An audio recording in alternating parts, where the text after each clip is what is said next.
اعوذ باللہ من الشیطان الرجیم بسم اللہ الرحمن الرحیم۔ اللہ کا حکم ہوا جنت سے اتر جاؤ۔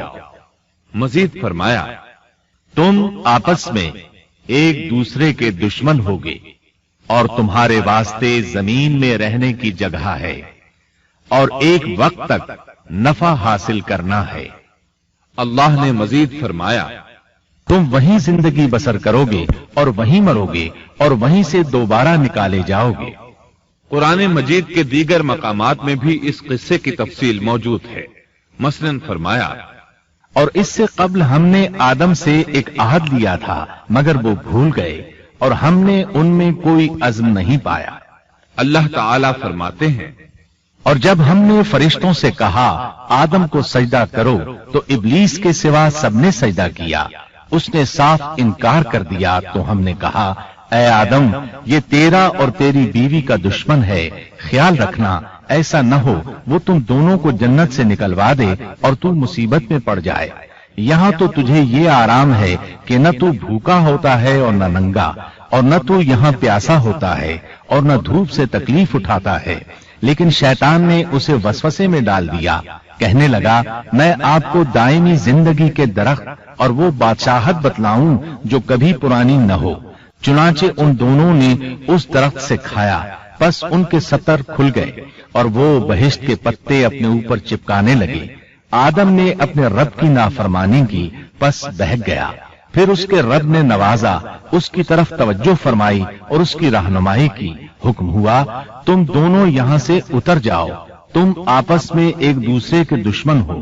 اب تمہارے پاس جب کبھی میری طرف سے ہدایت پہنچے تو جو میری ہدایت کی پیروی کرے نہ تو وہ بہکے گا نہ تکلیف میں پڑے گا، ہاں جو میری یاد سے روگردانی کرے گا اس کی زندگی تنگی میں رہے گی اور بروز قیامت ہم اسے اندھا کر کے اٹھائیں گے۔ آدم علیہ السلام زمین پر اترے اور اپنے رب سے توبہ کے کلمات سیکھ لیے۔ وہ کلمات یہ ہیں اے ہمارے رب ہم نے اپنا نقصان کیا اور اگر تو نے ہم پر مغفرت و رحمت نہ فرمائی تو ہم خسارہ اٹھانے والوں میں سے ہو جائیں گے۔ آدم علیہ السلام زمین پر اترے اور ان کے ساتھ حوا علیہ السلام بھی اتری اور ان کے ساتھ ہی ابلیس کو بھی اتارا گیا۔ یہ کس جگہ پر اترے اس بارے میں اختلاف پایا جاتا ہے، لیکن ابن عباس رضی اللہ عنہ کی بات راجح محسوس ہوتی ہے کہ آدم علیہ السلام کو ہند میں اور حوا علیہ السلام کو جدے میں اتارا گیا۔ جب آدم علیہ السلام اتر آئے تو حوا علیہ السلام کی تلاش شروع کر دی، زمین میں ان کی تلاش میں سرگرداں ہوئے۔ آخر کار میدان عرفات میں دونوں کی ملاقات ہو گئی۔ چونکہ میدان عرفات میں دونوں نے ایک دوسرے کی معرفت حاصل کی تھی اور ان کا آپس میں تعارف ہوا تھا، لہذا اسی مناسبت سے اس میدان کا نام عرفات مشہور ہو گیا۔ پھر اللہ تعالیٰ نے زمین کے اندر انسانوں کو پھیلانا شروع کیا اور زمین کو مردوں اور عورتوں سے آباد کر دیا۔ امام طبری رحمت اللہ علیہ بیان کرتے ہیں کہ حوا علیہ السلام نے آدم علیہ السلام کے لیے 20 ولادتوں میں 40 بچوں کو جنم دیا۔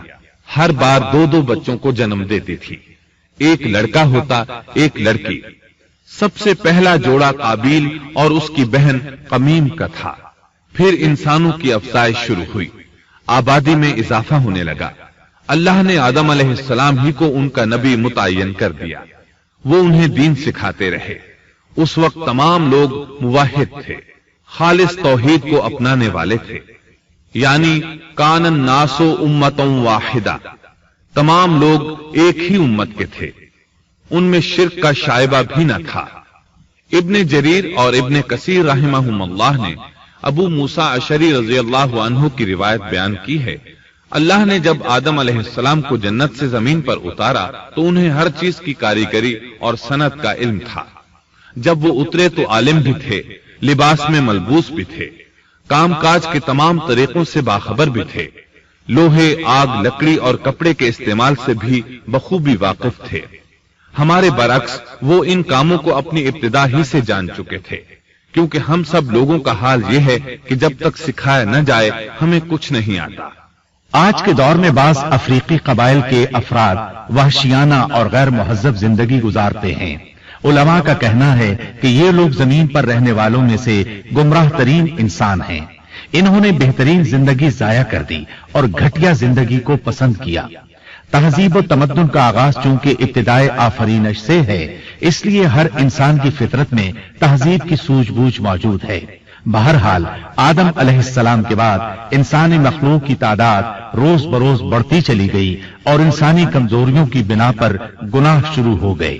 زمین پر سب سے پہلے ہونے والی معصیت قابیل کے ہاتھوں اپنے بھائی حابیل کے قتل کی صورت میں سامنے آئی۔ اللہ تعالیٰ نے قرآن مجید میں قابیل اور اس کے بھائی حابیل کا قصہ بیان کیا ہے۔ قابیل قرخت اور درست طبیعت کا مالک تھا، جبکہ اس کا بھائی حابیل رحم دل اور نرم طبیعت تھا۔ قابیل کھیتی باڑی کرتا تھا اور حابیل مویشی چراتا تھا۔ حابیل کے نرم دل ہونے کی ایک وجہ اس کا بکریاں چرانا تھا، کیونکہ ایک چرواہا اپنی بکری کو بھوکا دیکھ کر اسے چارہ کھلائے بغیر نہیں رہتا، نہیں وہ کسی بکری کو پیاسا دیکھ کر اسے بھول جاتا ہے۔ اپنے جانور پر اس کی طاقت سے زیادہ بوجھ بھی نہیں لادتا۔ بنی نوع انسان کی تعداد میں اضافے کے لیے اس وقت ایسا قانون تھا جو اب حرام ہے، اور وہ ہے بہن کے ساتھ نکاح۔ چونکہ اس وقت کے سب لوگ آدم علیہ السلام کی حقیقی اولاد تھے اور آپس میں بہن بھائی تھے، اس لیے اس وقت کی شریعت کی روح سے قابیل اپنے ساتھ جڑواں پیدا ہونے والی بہن کے سوا کسی دوسری بہن سے شادی کر سکتا تھا، اور اسی طرح حابیل اپنے ساتھ جڑواں پیدا ہونے والی بہن کے علاوہ کسی دوسری بہن سے شادی کر سکتا تھا۔ اس کی صورت یہ تھی کہ قابیل کی شادی حابیل کی بہن سے ہو اور حابیل کی شادی قابیل کی بہن سے ہو، لیکن ہوا یہ کہ حابیل کی بہن خوبصورتی میں قابیل کی بہن سے کم تھی، اس لیے قابیل نے حابیل کی بہن سے شادی کرنے سے انکار کر دیا اور اپنی جڑواں بہن سے شادی کی خواہش ظاہر کی، لیکن ایسا کرنا آدم علیہ السلام کی شریعت میں حرام تھا۔ آپ نبی بھی تھے اور رسول بھی۔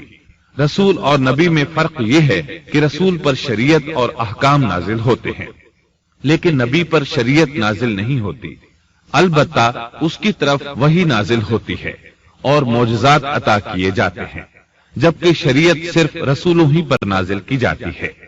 آدم علیہ السلام بھی چونکہ رسول تھے، اس لیے ان کی شریعت میں یہ قانون تھا کہ کوئی شخص اپنے ساتھ جڑواں پیدا ہونے والی بہن کے ساتھ شادی نہیں کر سکتا۔ قابیل اس شرعی حکم کی وجہ سے غضبناک ہو گیا۔ اس نے تعجب کا اظہار کرتے ہوئے اس قانون کو ماننے سے انکار کر دیا۔ آدم علیہ السلام نے ان دونوں کے درمیان فیصلہ کرتے ہوئے انہیں حکم دیا کہ دونوں اللہ کے حضور ایک ہدیہ پیش کریں۔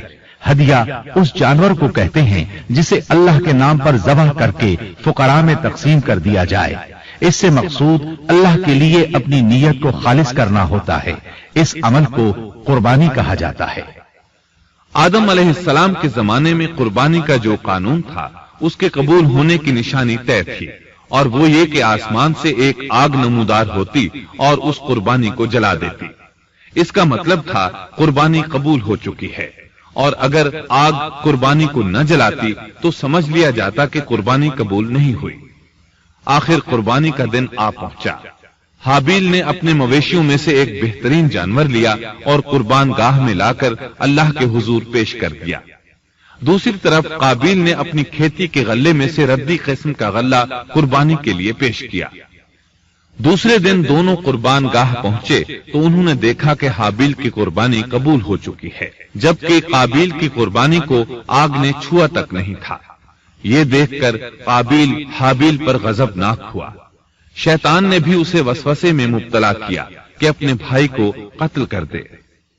اس نے اپنے بھائی حابیل کو جان سے مار ڈالنے کا پختہ ارادہ کر لیا۔ اس وقت تک روئے زمین پر کوئی انسان قتل نہیں ہوا تھا۔ انسانی تاریخ میں یہ پہلا قتل ہے جس کا ارتکاب قابیل نے کیا۔ وہ اپنے بھائی حابیل کے پاس گیا اور اس سے بولا، میں تجھے قتل کر دوں گا۔